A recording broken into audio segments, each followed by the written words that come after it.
কেমন আছো শিক্ষার্থীবৃন্দ? আশা করি আল্লাহর রহমতে সকলে ভালো আছো। আজ ইন্টার ফার্স্ট ইয়ার এবং সেকেন্ড একটি সাবজেক্ট হচ্ছে আইসিটি।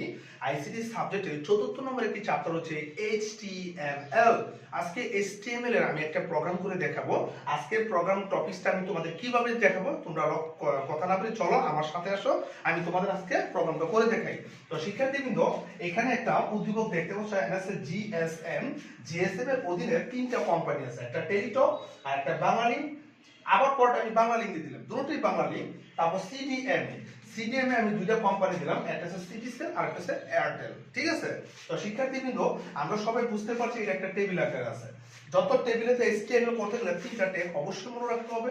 প্রথম তিনটা ট্যাগ হইতেছে এইচটিএমএল ট্যাগ, তারপর বডি ট্যাগ, তারপর table table border BORDER, table border 1। ঠিক আছে শিক্ষার্থীবৃন্দ? এখন আমরা জানি প্রত্যেকটা জিনিসের কি হেড থাকে, যেমন এখানে তিনটা কোম্পানি হেড কেনা জিএসএম। এই কারণে আমরা টিআর দিয়ে শুরু করি, টিআর, টিতে মানে টেবিল, আর মানে র, টেবিল র। তারপর আমরা লিখি টিএইচ মানে টেবিল হেডার।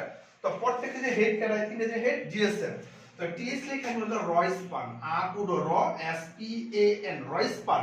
শিক্ষার্থীবৃন্দ, রয়স্পান হচ্ছে নিচের দিকে সারণী, যেহেতু প্রত্যেকটা হেডের অধীনে কোম্পানিগুলো ক্রমশ আছে, এখানে লেখা রয়স্পান। অর্থাৎ কোন হেডিং এর ডানে বামে থাকলে লিখতে হবে রয়স্পান। রয়স্পান লেখার পরে এখানে কয়টা কোম্পানি আছে? একটা, দুইটা, তিনটা, দিলাম কি কমা, ইনভার্টেড কমা দিয়ে দিলাম 3। তারপর লিখে দেব GSM। শিক্ষার্থীবৃন্দ, যার শুরু আছে তার কি আছে? শেষ আছে। তারপর আমরা লিখব স্ল্যাশ কি TH। এবার এখানে আমরা কি লিখব? টিডি দিয়ে বোঝায়, টিতে মানে টেবিল, দিতে মানে ডাটা, টেবিল ডাটা। আসো প্রথমে টেলিটক, TEL টেলিটক, TAL কে টেলিটক স্ল্যাশ টিডি, মানে যার শুরু আছে তার কি আছে? শেষ মানে স্ল্যাশ চিহ্ন শুরু করে। আবার টিডিটা হচ্ছে বাঙালি, BAN বাং, GLL বাংলা, LIN কে বাঙালি স্ল্যাশ কি টিডি। আবার টিডি পরটা বাঙালি দেখা যাচ্ছে, তো BAN বাং, GLL বাংলা, LIN কে বাঙালি স্ল্যাশ কি টিডি। তো শিক্ষার্থীরা যার শুরু আছে তার শেষ আছে, যেহেতু আমরা টিআর দা শুরু করছিলাম, এখন স্ল্যাশ টিআর দা শেষ, তার মানে জিএসএম এর কাজ শেষ, এখন আমরা সিডিএম এর কাজ করব। তো শিক্ষার্থীবৃন্দ, আমরা আবার এখান থেকে আবার এখানে চলে যাই, যেহেতু সিডিএম এ আছে, আবার টিআর দা আমরা শুরু করলাম। টিআর দা শুরু করার পরে আমরা আবার লিখব TH রয়স্পান, ROWSPAN রয়স্পান।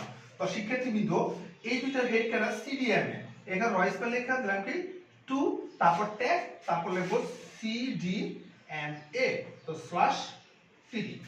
তারপর শিক্ষার্থীবৃন্দ, আবার লেখো টিডি, লেখো সিটিসেল, CYTICEL, সিটিসেল স্ল্যাশ কি টিডি। তা আরেকটা লাস্টের যে ডাটাটা আছে এয়ারটেল, আবার লেখলাম টিডি, লেখলাম এয়ারটেল, AIRTEL টেল স্ল্যাশ কি টিডি। যার শুরু আছে তার কি আছে? শেষ আছে। টিআর দা শুরু করছিলাম, স্ল্যাশ টিআর দা শেষ করে দিলাম। এবার শিক্ষার্থীবৃন্দ, লাস্টের প্রোগ্রামের কাজ হচ্ছে প্রথম যে ট্যাগগুলো, তিনটা ট্যাগ লিখছিলাম, HTML tag, body tag, table 1, এগুলি আবার শেষ করতে হবে। যেমন ওটা যে স্ল্যাশ কি টেবিল, TABL টেবিল, তারপর স্ল্যাশ বডি, তারপর লিখবো স্ল্যাশ HTML।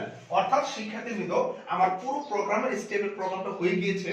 তারা HSC লেভেলের স্টুডেন্টস, তোমরা হোয়াইট বোর্ডে দেখতে পাচ্ছ, হাতে কলম নিয়ে তোমরা একটু দেখো, এটা একটু প্র্যাকটিস করো, আশা করি তোমাদের একটা উপকার আসবে। হোয়াইট বোর্ডে দেখতে পাচ্ছ আমি কিভাবে করছি, এটা তোমরা একটু মডিফাই করো, একটু চেষ্টা করো, আশা করি এই নিয়মে যত স্টেবল আসে তোমরা পারবে। তো শিক্ষার্থীবৃন্দ, আজকে পর্যন্ত আমি মামুন স্যার, আগামী ক্লাসে স্টেবল নতুন কোনো টপিক নিয়ে হাজির হবো। আজকে পর্যন্ত থাকবো, আল্লাহ হাফেজ।